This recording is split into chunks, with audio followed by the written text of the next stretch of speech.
नमस्कार दोस्तों, आज हम उपस्थित हैं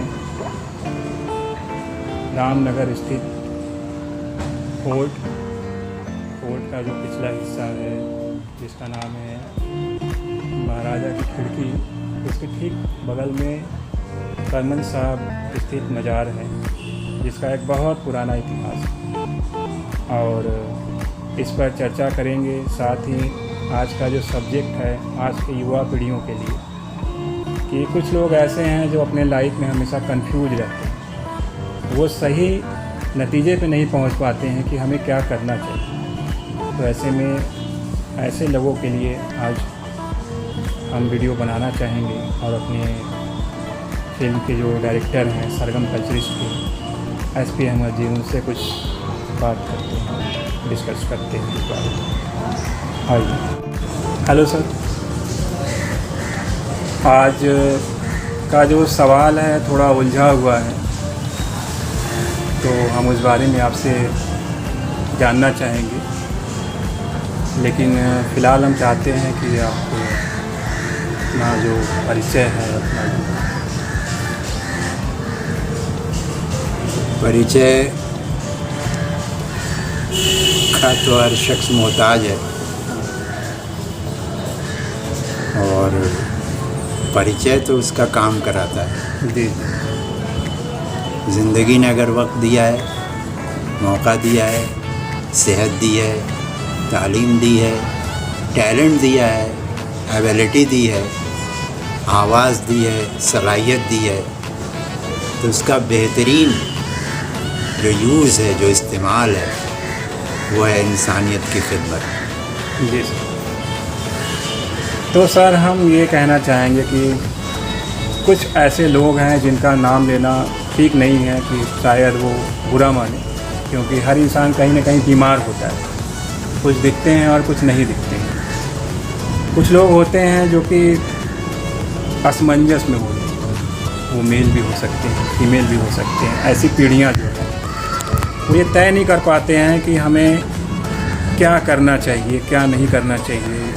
वो सही डिसीजन नहीं ले पाते हैं और कभी कभी अपने लाइफ के डिसीजन नहीं ले पाते, जो कि अपने जीवन का असल लाइफ होता है, जिस पे उनका स्टार्टिंग और एंडिंग होता है। जैसे आप ये कह सकते हैं कि एक तो कैरियर होता है और एक लाइफ का अपना चुनाव होता है। अपना चुनाव यानी कि अपने लाइफ में कैसे हम सफ़र का साथ होना चाहिए जो कि सही राह पे ले जाए, उसके लिए मददगार बने और उसके अच्छे बुरे का केयर करें। तो कहने का मतलब है कि वो लोग तय नहीं कर पाते हैं। कुछ ऐसी शख्सियत हमारे सामने जीवन में आई है और हम ऐसे लोगों के बारे में जानना चाहते हैं आपसे कि ऐसे लोगों के लिए क्या रास्ते हैं, कैसे वो असमंजस से निकलें। जहाँ तक असमंजस का सवाल है, आज का जो दौर है वो बहुत ही क्यूट है। शॉर्टकट में हर आदमी बहुत बुलंदी पाना चाहता है, जी सर, जबकि शॉर्टकट में कुछ भी नहीं मिलता। हाँ, एक इंसान को कड़ी मेहनत और कब तक मेहनत करनी पड़ेगी इसका कोई अंत नहीं है। जी सर। कुछ लोगों का नसीब होता है कि बहुत कम वक्त में बहुत कुछ पा जाते हैं, कुछ लोग पूरी ज़िंदगी स्ट्रगल करते रहते हैं और कुछ नहीं पा पाते, कुछ भी नहीं हासिल हो पाता। हाँ, तो ऐसे में जो माँ बाप हैं उनका भी सपना होता है, उनकी भी तमन्ना होती है कुछ बनाने की, लेकिन जो लड़का है उनका उसके अंदर वो टैलेंट है या नहीं है, माँ बाप को जांचना होगा। माँ बाप चाहते हैं कि हमारा लड़का IAS हो जाए और लड़का चाहता है कि हम डॉक्टर हो जाएं, तो नहीं सामंजस्य बैठ पाएगा। वो पता करना होगा कि हमारे बेटे का या हमारी बेटी का इंटरेस्ट क्या है, उस इंटरेस्ट के हिसाब से, उस इंटरेस्ट के तहत पीछे चलना होगा। जी सर। एक रहबर बनकर, तो सारथी बनकर, हो सकता है हम थोपना नहीं होगा एजुकेशन को। जी जी। बस मैं एक छोटी सी मिसाल दे रहा हूँ। मैं जहाँ रहता हूँ, भाजपा की चेयरमैन आशा गुप्ता जी, उनका भतीजा है, वो भतीजे का एक बेटा है, एक बेटी एक बेटा है जिनका नाम गोलू है और लड़की का नाम मोहली है। बहुत टैलेंटेड लड़की मोहली है। गोलू जो है वो पढ़ाई में बहुत पीछे रहता है, जी। यहाँ तक कि मार्क पा ही नहीं पाता। बहुत खूबसूरत लड़का है, भगवान ने बहुत अच्छा उसको बनाया, लेकिन उसके पास एक कुदरती गुण हमने देखा कि किसी भी तस्वीर को रियल बना देता है। अपने पिता की तस्वीर को ऐसे बनाया कि आप देख के हैरान रह जाएंगे। मैंने कहा यार तुम इसमें ट्राई करो, you will be success in your life in painting and realistic art. ये टैलेंट उसको है। अब बताइए, बाप कुछ बनाना चाहते हैं लेकिन उसको जो टैलेंट है ये कुदरत की तरफ से आता हुआ है, इसी की जांच करनी है माँ बाप को, उसके तहत उसको आगे।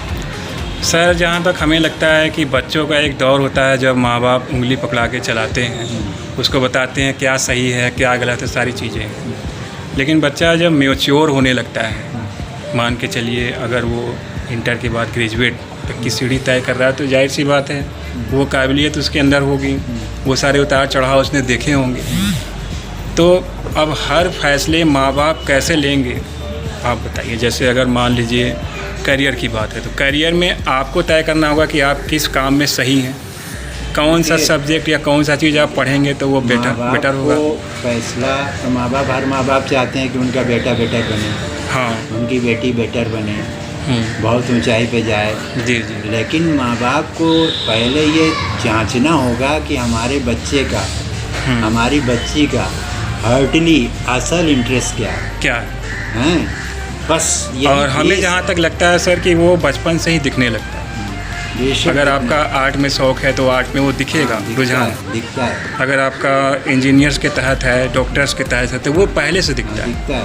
तो आपको पता नहीं होता लेकिन वो चीज़ें आपके पीछे आ रही होती हैं। तो जब आप इंटर के बाद आगे बढ़ते हैं, तो जहाँ तक करियर का सवाल हम करें तो फिर आप डिसीजन लेने के लायक हो जाते हैं। हमने बहुत ऐसे केसेस देखे हैं कि हाई स्कूल इंटर में वो लड़का शून्य रहता है, सेकेंड डिवीज़न कैसे भी पास होता है, लेकिन कहीं कहीं वही लड़का PCS भी हो गया है, जी सर, IAS भी हो गया है। ऐसा नहीं है। बिल्कुल, टैलेंट कब निखरता है इसका हम कभी मतलब सपने में भी नहीं सोच सकते। बिल्कुल, कैसे हालात में वो गुजरता है और कैसे हालात से अपने को निखार के ऊपर लाता है, ये इसका तय नहीं कि ये कोई पैमाना नहीं है जिसको हम तय कर सकें। जी सर। और आज का जो दौर है वो दौर है जिसमें करप्शन बहुत करप्शन, और इस करप्शन के दौर में अपने आप को पाकीज़ा तरीके से, पवित्र तरीके से, चरित्र के साथ, कैरेक्टर के साथ अपने को निकाल ले जाना, ये बहुत बड़ी बात है। जी सर। अभी सवाल ये उठता है कि ठीक है करियर की बात थी, करियर के साथ साथ होता है कि एक सही हमसफ़र की तलाश। माँ बाप तो यही चाहते हैं कि भाई हमारा बच्चा या हमारी बच्ची जहाँ भी जिसके साथ भी जुड़े वो खुशी से रहे, अच्छे से रहे। वो बस इतना ही देखते हैं उसकी क्वालिफ़िकेशन क्या है, उसके बैकग्राउंड में क्या है, कैसे है, बाकी चीज़ें पूछताछ करते हैं, लेकिन उसके अंदर वो नहीं जा सकते ना भाई। अब तो मामला ये रहा है कि लड़का जैसे ही सक्सेस हुआ, अभी कोई लड़का PCS हो गया, पता चला कल 10 रुपये से कोई देने वाला नहीं था, आज 1-1 करोड़ रुपए लेके लोग घर पे आ रहे हैं। जी जी जी। ये आलम है। तो ऐसे में क्या वो सही लड़की का चुनाव कर पाएंगे? सही लड़की वो होनी चाहिए जो पैसे से ना आवे, घर की जीनत बने, घर में बहू न बन के बेटी बन के आए, तब बेहतरीन माहौल होगा। बिल्कुल। और घर गुलशन हो जाएगा, जन्नत हो जाएगी। उसके लिए उस शख्स का भी इम्पोर्टेंस लाइफ ज़रूरी होता है कि आपके जीवन में जो आने वाली है आप उसके बारे में शिनाख्त करिए, जांचिए, माँ बाप को समझिए। पहले माँ बाप को भी चाहिए कि अपने लड़के को या अपनी बच्ची को थोड़ा सा फ्री करें ताकि वो समझ सके। दबाव में या माँ बाप बच्चे को बहुत चाह रहे हैं, बच्चा माँ बाप को बहुत चाह रहा है, इस रिस्पेक्ट में उसकी अपनी ख्वाहिश का कहीं दमन ना हो जाए बस, और कहीं फैसले गलत ना हो जाए। क्योंकि हर इंसान के सोच अलग होते हैं, हर इंसान के ख्वाब अलग होते हैं। तो हो सकता हो कि कोई इमली हो तो कोई आम हो, अब दोनों के टेस्ट में तो फ़र्क है, दोनों के जायके में भी फ़र्क है। एक बड़े शायर हैं जिनकी 2 लाइनें हैं और वो उन्होंने कहा है, बेहतरीन तरीके से इस बात को कहा है कि दफना दिया गया मुझे चांदी की कब्र में। क्या? दफना दिया गया मुझे चांदी की कब्र में, मैं जिससे प्यार करती थी वो लड़का गरीब था।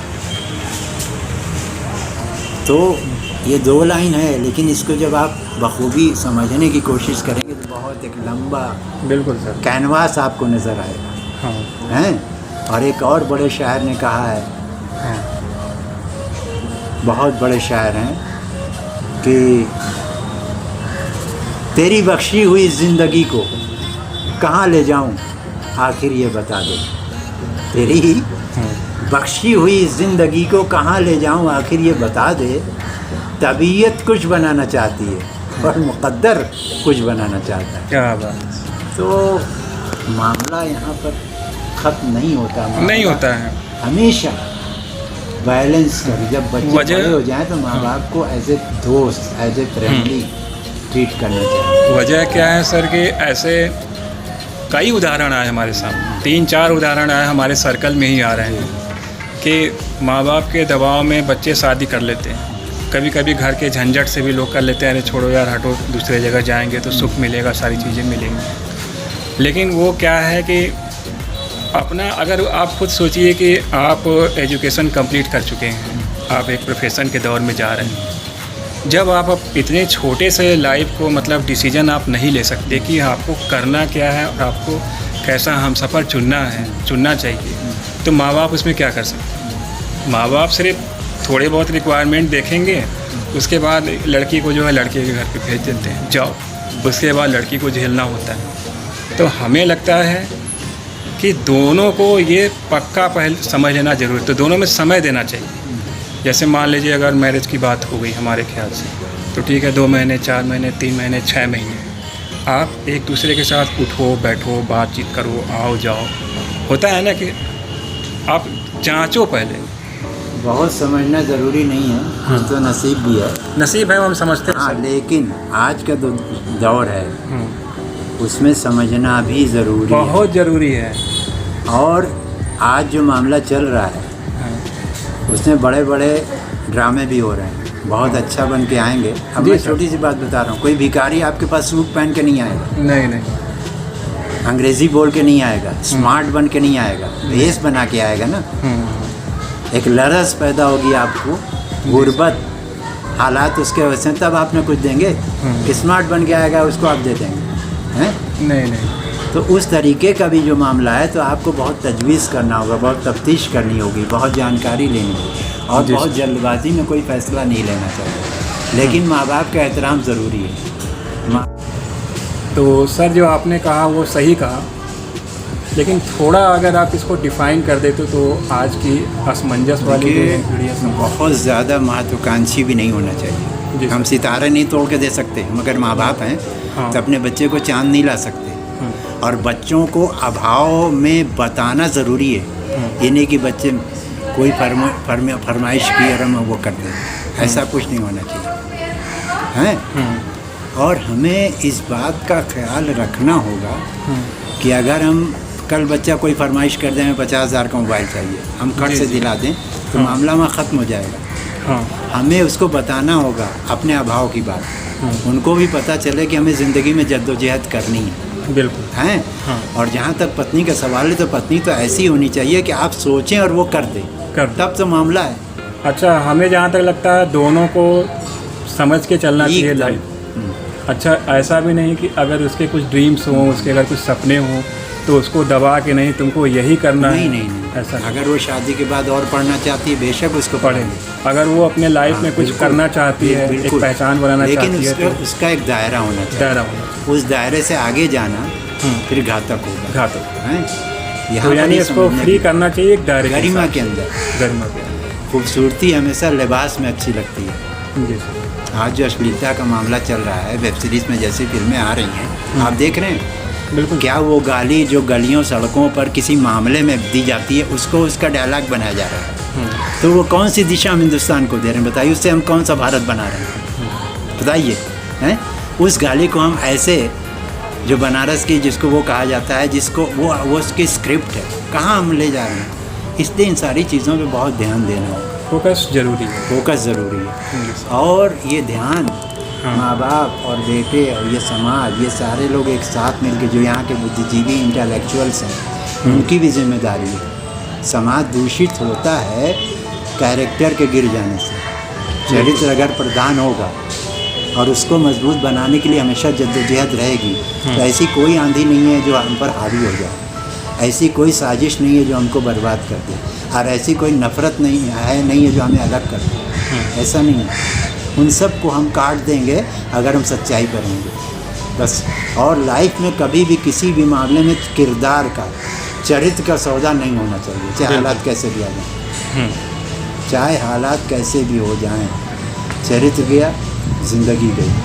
पैसा बहुत आ जाएगा, टैलेंट बहुत आ जाएगा, शोहरत बहुत आ जाएगी, इज़्ज़त बहुत आ जाएगी, लेकिन एक बार इंसान की नज़र में गिरा तो फिर वो नहीं आ पाएगा। बिल्कुल। वो कितना ही बड़ा इंसान बन जाए, समझ रहे हैं आप। और दूसरी बात, हलाल कमाई, हराम का एक दाना सारे चीज़ को, सबको हराम कर देगा। एक बात बताइए कि एक कंडाल, एक कंटेनर शरबत में अगर एक गिलास नाजायज़ चीज़, शराब या कोई ऐसी चीज़ मिला दी जाए तो शरबत रहेगा?